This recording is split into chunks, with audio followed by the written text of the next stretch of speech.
বন্ধুরা, আজ আপনাদের শোনাবো বিভূতিভূষণ বন্দ্যোপাধ্যায়ের গিরিবালা। দেশের বাড়িতে অনেক দিন ছিলাম না। গ্রামের অন্য সব পাড়ার লোকদের ভালোভাবে চিনিনি বা জানিনি। সেবার মাঘ মাসের দিন বাজার থেকে ফিরছি। এমন সময় একটি সাদা থান পরা বিধবা স্ত্রীলোক বিনীত সুরে বললে, একটু দাঁড়ান বাবা। পরে সে সাষ্টাঙ্গে আমাকে প্রণাম করলে। এরকমভাবে প্রণাম পেতে আমি অভ্যস্ত নই। সংকুচিতভাবে বললাম, এসো মা, এসো, কল্যাণ হোক। ওবেলা কি ভারী থাকবেন? হ্যাঁ, কেন বলো তো? আমি একবার যাব এখন আপনার কাছে। বেশ। মনে ভাবতে ভাবতে এলাম, মেয়েটিকে আমি অনেক দিন আগে যেন কোথায় দেখেছি। তখন ওর এরকম বিধবার ভেষ ছিল না। তাছাড়া এখন ওর বয়সও হয়েছে। বিকেলবেলা যখন মেয়েটি আমার বাড়ি এলো, তখন ওকে ভালো করে চিনলাম। এ দেখছি সে গিরিবেলা। এর যৌবন বয়সে আমি একে অনেকবার দেখেছি। তখন এর বেশভূষা ছিল অন্যরকম। বাজারে যাবার আসবার পথে একে রূপের ঝলক ছুটিয়ে হেলে দুলে চলতে দেখেছি। তখন এর পরনে ছিল লাল পেরে শাড়ি, বাহুতে অনন্ত, হাতে বালা, কানে মাকড়ি, গলায় হার, কোমরের উপর গোট। অনেক দিনের কথা। তখন মেট্রিক পাশ করে সবে কলেজে ভর্তি হয়েছি। কার কাছে যেন শুনেছিলাম ওর নাম গিরিবালা। চরিত্রের পবিত্রতার জন্যে বিখ্যাত নয়। সেই থেকে ওকে দেখলে পাশ কাটিয়ে বরাবর চলে গিয়েছি। গিরিবালার দিকে ভালো করে চেয়ে দেখলাম। এখন ওর বয়স হয়েছে। যৌবনে কীরকম ছিল আমার মনে হয় না। তবে এখন ওকে দেখে মনে হয় না কোনোদিন ওর যৌবন ছিল। তবে রঙটা এখনও বেশ ফর্সা আছে। চোখ দুটি এখনও সুন্দর। মনে ভাবছিলাম, গিরিবালার কী দরকার আমার কাছে? আমি তো কোনোদিন ওর সঙ্গে একটা কথাও বলিনি। আমাকে কি করেই বা ও চিনলে? আমাকে এই গ্রামে অনেকেই চেনে না, কারণ বহুদিন অনুপস্থিতির পরে আবার দেশে ফিরেছি। ছোটবেলায় যারা আমায় চিনত, তাদের মধ্যে অনেকেই এখন বেঁচে নেই। গিরিবালা যদিও সেই সময়ের মানুষ, কিন্তু ও আমাকে জানতো না বা চিনত না সেই সময়। ওর বসবার জন্যে পিঁড়ি পেতে দিয়ে আমার স্ত্রী চলে গেলেন। আমি বললাম, তোমার নাম গিরিবালা না? হ্যাঁ বাবা। তুমি আমাকে চেনো? আপনাকে এই দেশে কে বা না চেনে? সে কথা বলছি নে। তুমি আগে আমাকে দেখেছিলে? দেখেছিলাম বাবা। তখন তোমার বাবা মা আছেন, তুমি স্কুলে পড়তে যেতে। বেশ, বসো। কিছুক্ষণ গিরিবেলা বসেই রইল চুপ করে। আমি ভাবছি, কেন গিরিবেলা এখানে এসেছে। ভেবে কিছুই পাইনি। একটু অস্বস্তি বোধ করতে লাগলাম। গিরিবেলা বেশিক্ষণ কিন্তু আমায় অস্বস্তি বোধ করতে দিলে না। হঠাৎ সে বেশ গম্ভীরভাবে জিজ্ঞেস করলে, বাবা, ধর্ম কী? তার নম্র ভাব ও আগ্রহর সুরে মনে হলো জিজ্ঞাসু শিষ্যা যেন পরম জ্ঞানী গুরুর কাছে ব্রহ্মবিদ্যা শুনতে চাইছে। আমার হাসি পেল। প্রথমটা কিন্তু চমকে উঠেছিলাম। তা পরিবেশ মন্দ নয়। আমার সামনে কালকের আনন্দবাজার পত্রিকা। যুদ্ধের খবর পড়ছি। জিনিসপত্রের দাম দস্তুর ক্রমেই বাড়ছে। রাশিয়া হেরে যাচ্ছে। হিটলারের দুর্মত বাহিনী লেনিনগ্রাদের উপকণ্ঠে পৌঁছে গেল। চা খাচ্ছি। তামাক ধরাবো একটু পরেই। আর ভাবছি, কাল ডাকঘর থেকে কিছু টাকা না তুললে হাট বাজার হবে না। এমন সময় সাবেক দিনের কুচরিত্র স্ত্রীলোক গিরিবালা আমার কাছে জিজ্ঞেস করছে কি? না, ধর্মের কথা। তাই না হয় বাবু জিজ্ঞেস করো দেশের খবর, আজকালকার খবর। যেমন গদায় পাড়ুই আমাকে মাছ দিতে এসে জিজ্ঞেস করে, দাদা ঠাকুর, যুদ্ধের খবরটা কি? মনে মনে চটে যাই। সে খবরে তোর কি দরকার? জার্মানি কোথায়, হিটলারকে জানিস এসব? ইউরোপের ইতিহাস পড়েছিস? তবে যুদ্ধের খবরের তুই বাপু কি বুঝবি? গদায় পাড়ুই তবু পদে ছিল। যুদ্ধের খবর জিজ্ঞাসা করা এমন কিছু আশ্চর্যের ব্যাপার নয়। সে আজকালকার সবাই করে থাকে। কিন্তু এ বলে কি? আর ব্রহ্ম কি? জিজ্ঞাসা করবার উপযুক্ত গুরু কি সে খুঁজে খুঁজে বার করছে? প্রশ্নটা চাপা দেওয়ার জন্যে বললাম, তুমি আজকাল থাকো কোথায়? গিরিবালা বৈষ্ণবোচিত দীনতার সঙ্গে বললে, বাবা, আজকাল আশ্রম করেছি বাজারের পেছনে। গোয়ালপাড়ায় মোড়ো যে বটগাছ, তারই উত্তর গায়ে। ব্যাপারটা ঘোরালো হয়ে উঠছে ক্রমশ। গিরিবালা আশ্রম করেছে, এত কথা আমি কি করেই বা জানবো? না জানি ভালো করে ওর পূর্ব ইতিহাস, না জানি ওর বর্তমান জীবনের কোনো খবর। কথাবার্তা চালু রাখবার জন্যে বললাম, বটে, বেশ বেশ, একদিন তোমার আশ্রমে যাব। গিরিবালা হাত জোর করে বললে, সেই সৌভাগ্য কি আমার হবে বাবা? না না, সে কি কথা, কতদিন আশ্রম করেছ?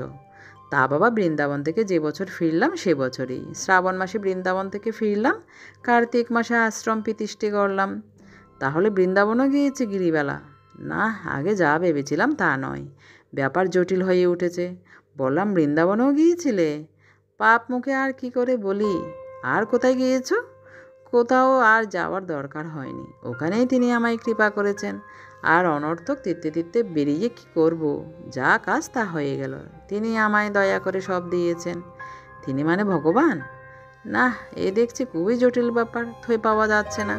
গিরিবালা প্রবর্তকের থাকেও নেই, একেবারে কৃপাসিদ্ধ। এর সঙ্গে কথা বলতে সাহস হয় কই?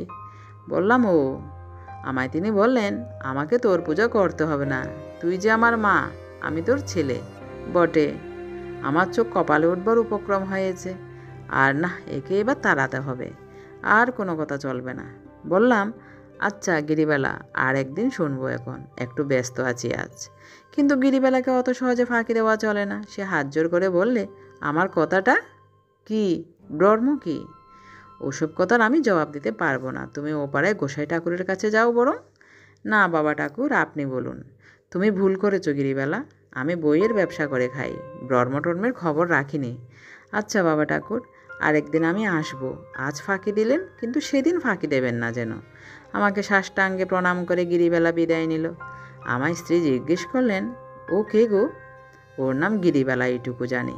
আর জানি যে ওকে তিনি নাকি কৃপা করেছেন। তিনি কে? তিনি আর চিনলে না? তিনি মানে তিনি, ভগবান, গড়, শ্রীকৃষ্ণ, ব্রহ্ম। আহা ঢং, বলে স্ত্রী বাড়ির মধ্যে চলে গেলেন। আমি সন্ধ্যাবেলায় গ্রামের ফটিক চক্রবর্তীর কাছে গেলাম। ফটিক চক্রবর্তীর এখন বয়স হয়েছে। একসময় যথেষ্ট আমোদ প্রমোদ এবং আনুষঙ্গিক বিষয়াদির অনুষ্ঠান করার ফলে এখন ভগ্ন স্বাস্থ্য, হাঁপানি রোগগ্রস্ত। বললাম, ফটিক কাকা, গিরিবালাকে চেনো? এসো বাবা, বসো। কোন গিরিবালা? ও নামের অনেক লোক ছিল, কার কথা বলছো? এই যে গিরিবালা আশ্রম করেছে গোয়ালপাড়ায়, পথে ঘাটে বেড়াতে দেখি। ও বুঝলাম, ওকে আর জানি নে। ওকে জানতে? জানতে মানে? জানতে মানে জানতে বলে। যাক যাক, সেই সব কথা যাকগে। বলি, ও কীরকম লোক ছিল? তা ভালো লোক ছিল, অনেক ফুর্তি করেছি ওর সঙ্গে। ওর চেহারা ভারী সুন্দর ছিল, যেমন নাচতে পারতো তেমনি গাইতে পারতো। একবার নন্দপাল, যতীন দত্ত আর শশী আচার্যি তিনজনের দোলের দিন ওর ঘরে সে ফুর্তি। ওর মদকে এসে ঘুরে ঘুরে নাচকি, কালো পেরে শাড়ি পরে ঘুঙুর পাইয়ে তারপর এদিকে। গিরিবালা মদ খেত? ফটিক চক্রবর্তী হতাশ হয়ে হাল ছেড়ে দেওয়ার ভঙ্গি করে বলে, না, তোমায় দিয়ে বাবাজি কাজ চললো না। গিরিবেলা মদ খেত মানে? গিরিবেলা মদ খেত মানে কি? গিরিবেলা মদের পিপের জন্ম দিয়েছে বলো। তুমি বাবাজি এইসবের কি বোঝো? কেন গিরিবেলার খবর নিচ্ছ কেন বলো তো, ব্যাপার কি? এই জন্যে নেচে দিয়ে সে কাল আমার কাছে এসেছিল।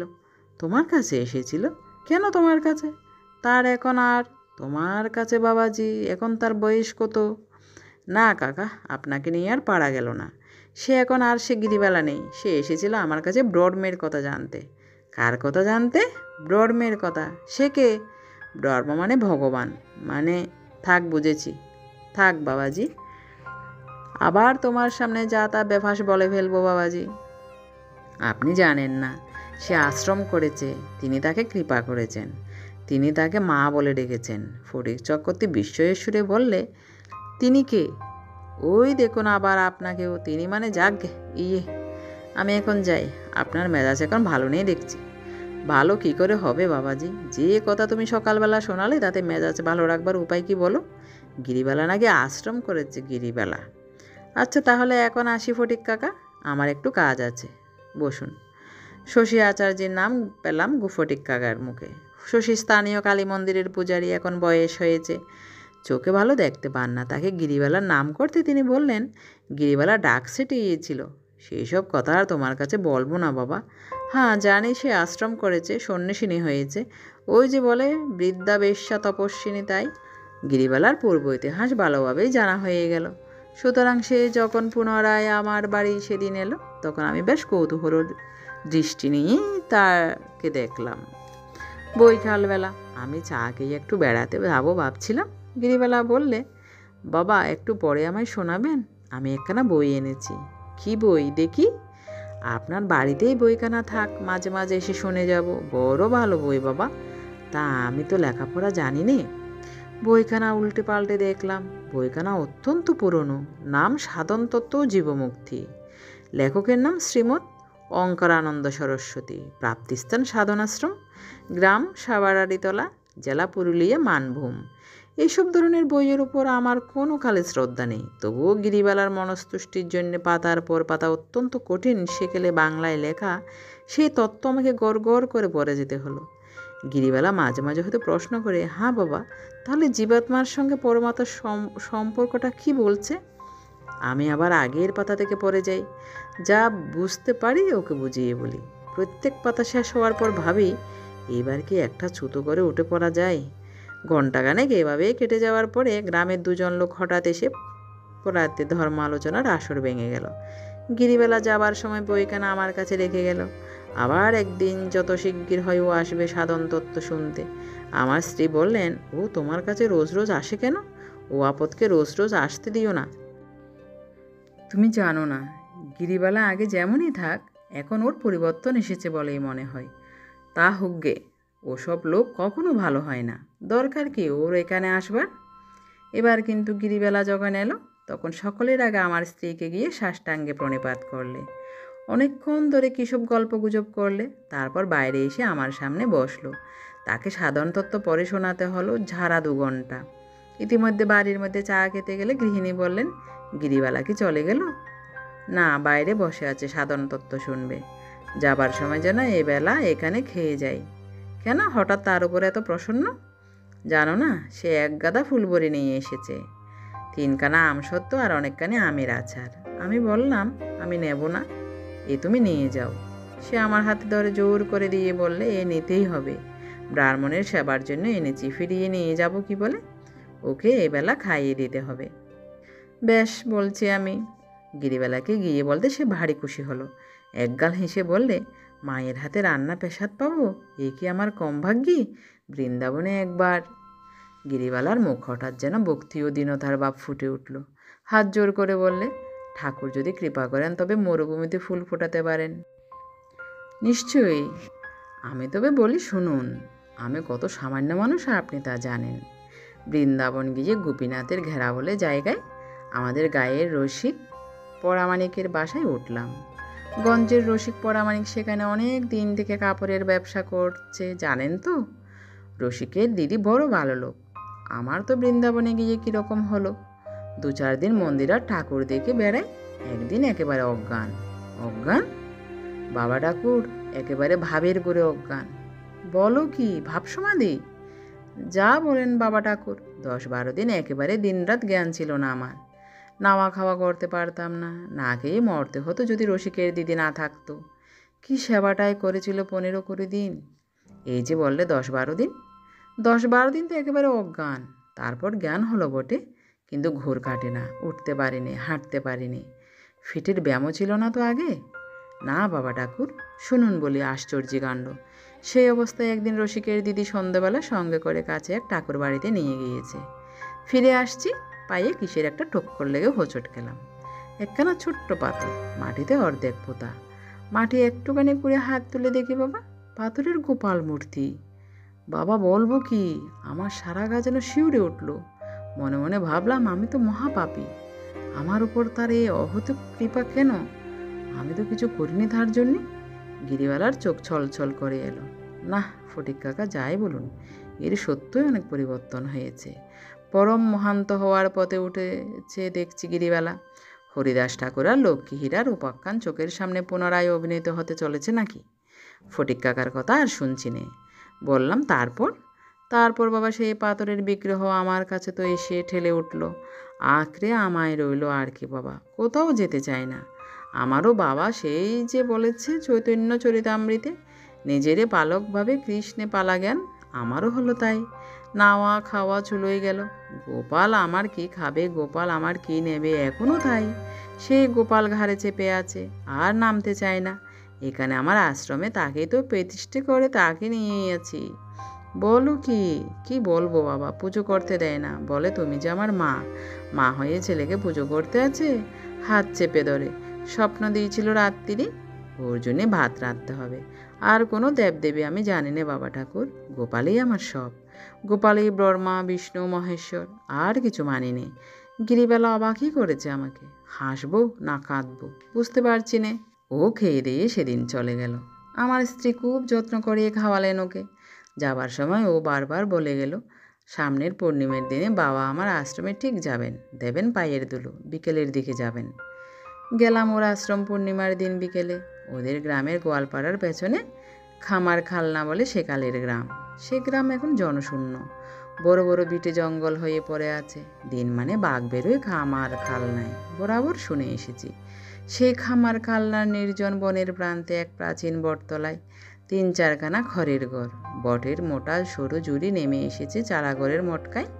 সন্ধ্যামালতে ফুল ফুটেছে আশ্রমের আঙিনায়। বনে জঙ্গলে পাখির দল কিচিরমিচির করছে।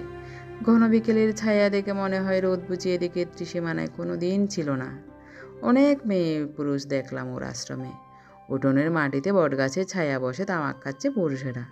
মেয়েরা পটল আর লাল ডাঁটা কুটছে রাশিকৃত। আধমনটাক লাল মোটা আউশ চাল ধুচ্ছে দুজন মেয়েতে। আজ নাকি ওরা সবাই এখানে খাবে। প্রতি পূর্ণিমাতেই নাকি এমন হয়। গিরিবেলা আমায় পূর্ণিমার দিন আসতে বলেছিল কেন এখন বুঝলাম। সন্ধ্যার আগে খোল বাজিয়ে কীর্তন শুরু করলে পুরুষেরা। আরও রবাহুত অনেক পথ চলতে লোক এসে জুটল। জঙ্গলের দূর প্রান্তে গাছের ওপরকার আকাশ জ্যোৎস্নায় সাদা দেখাচ্ছিল। এরা সবাই আশেপাশের গ্রামের চাষি, গোপ কাপালি প্রভৃতি শ্রেণীর নরনারী। সবাই মিলে বেশ আমোদ করছে দেখে আমার খুব ভালো লাগলো। রাত্রে ওরাই রাঁধলে বড় বড় আংটো কলার পাতা পেতে আউশ চালের ভাত আর লাল ডাঁটার চচ্চড়ি। সোনা হেন মুখ করে গেল। সে যে যখন আসে আগে দেখি গিরিবালাকে সাষ্টাঙ্গে পরম ভক্তি করে প্রণাম করে দুহাতে পায়ের ধুলো নিয়ে মাথায় মুখে দেয়। আমি অবশ্য ওর এখানে মৎসবের প্রসাদ পাইনি।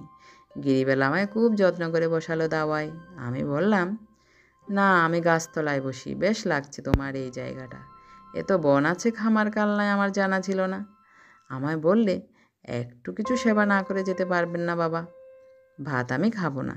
না বাবা, ও আউশ চালের মোটা ভাত আপনাদের খেতে দেবো কি বলে? ওরা খাবে গিয়ে। এত চাল ডাল পেলে কোথায়? খুব খরচ হয় তোমার দেখছি। কিছু না বাবা, ওরাই সব আনে, নিজেরাই রাঁধে, আমোদ করে খেয়ে যায়। ওরা বড্ড ভালোবাসে আমাকে, সবই গোপালের ইচ্ছা। ওর সে বিগ্রহ আমি দেখলাম, খুব ফুল দিয়ে সাজিয়েছে, ছোট্ট একটি পাথরের পুতুলের মতো। সে ঘরে সবারই অবারিত দ্বার। চাষিরা পাকা গলা, বাতাবি লেবু, শশা প্রভৃতি ফল নিয়ে এসেছে। গোপালের বেদির আশেপাশে সেগুলো জমা আছে। সন্ধ্যার সময় ধূপধেনু দেওয়া হয়েছে। ছোট একটা মাটির প্রদীপ মিটমিট করে জ্বলছে ঘরে। গিরিবেলা আমায় বাতাবি লেবুর কোয়া ছাড়িয়ে শশা কেটে কলার পাতায় সাজিয়ে নিয়ে এসে দিলে। মিষ্টির মধ্যে আখের গুড়, গোটা কতক ছোলা বীজে ওর সঙ্গে। ওর আশ্রমের আবেষ্টনীতে বসে সেই পূর্ণিমার প্রথম রাত্রে বেশ লাগলো খেতে। গিরিবালার মুখে কিছু ভালো কথা শুনবার জন্য ওরা এসেছে। গিরিবালা বোধ হয় প্রতি পূর্ণিমাতেই ওদের কিছু কিছু ভালো কথা শোনাই। যারা এসেছে তারা দেখে কেবলই বলতে লাগলো, মা আজ 2 কথা বলবেন না? সন্ধে উতরে গিয়েছে, এবার বলুন মা। গিরিবালা সংকুচিত হতে লাগলো আমার সামনে। বাবা ঠাকুর বরং কিছু বলুন ওদের। আপনি থাকতে আমি আবার কি শোনাবো? সে কি কথা, আমি তো ধর্মকথার আচার্যি নিজেকে বলিনি কোনো দিন। রাজনীতির কথা শুনতে চাও শোনাতে পারি। উড়োজাহাজ কি করে হলো তার কথা বলতে পারি, কিন্তু তত্ত্ব কথা বাপরে। গিরিবালা সলজ্জ মুখে বলে, বাবার যেমন কথা, আমি বা কি কথা বলি? আমি বলি, তার উপর ভক্তি রাখো, সব হবে। লোকে এসে বিরক্ত করে, আমার গরুর বাছুর হচ্ছে না, আমার স্ত্রীর সন্তান হচ্ছে না, বেগুনের ক্ষেত থেকে বেগুন চুরি যাচ্ছে, গায়ে গরুর দশা পশ্চিমের মড়ক লেগেছে, অমুকের বউয়ের সন্তান হয়ে বাঁচে না। এসব আমার কাছে নালিশ বিহিত করে দেও মা। তবে তো খুব দায়িত্ব তোমার। বাবা, ওরা কোথায় যাবে বলুন? সংসারে ধরে কাকে, কার উপর নির্ভর করে? একটা কিছু চাই তো, আমাকেই এসে মা বলে ধরে, আমাকেই সব দখল সইতে হয়।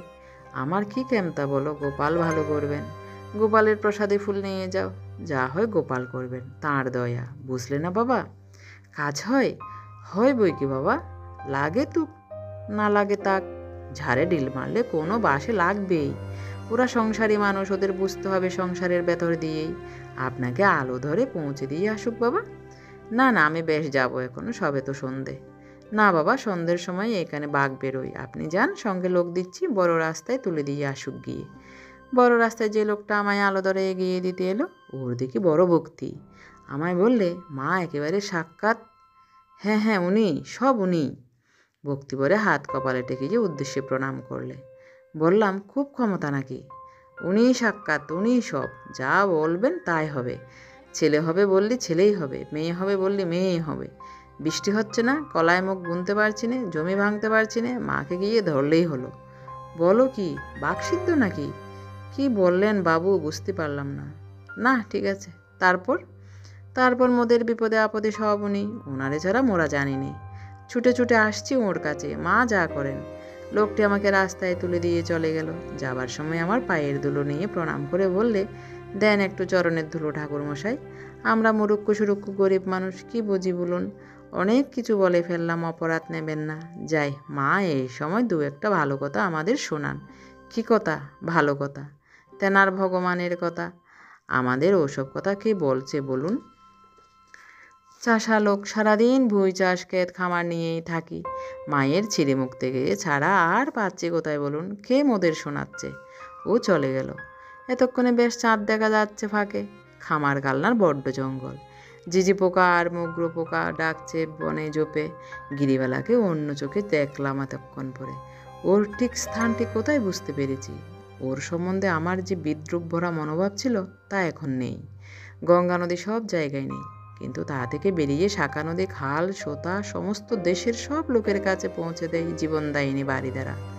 গিরিবালা বড় নদীর একটি ক্ষুদ্র সোতা। ছোট্ট অজ চাষিদের গ্রামে জল বিতরণ করে বেড়াচ্ছে। তা যতই ঘোলা হোক, তবু সেটা জলই। তাতে স্নান করে জল পান করে লোক তৃপ্ত হয়। নইলে এইসব গরিব লোক বাঁচে কিসে?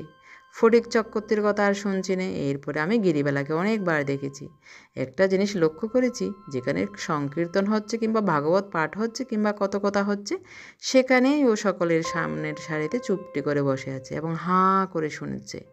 খালের জল আগে হয়তো ঘোলা ছিল, এখন ক্রমে ফর্সা হয়ে গিয়েছে।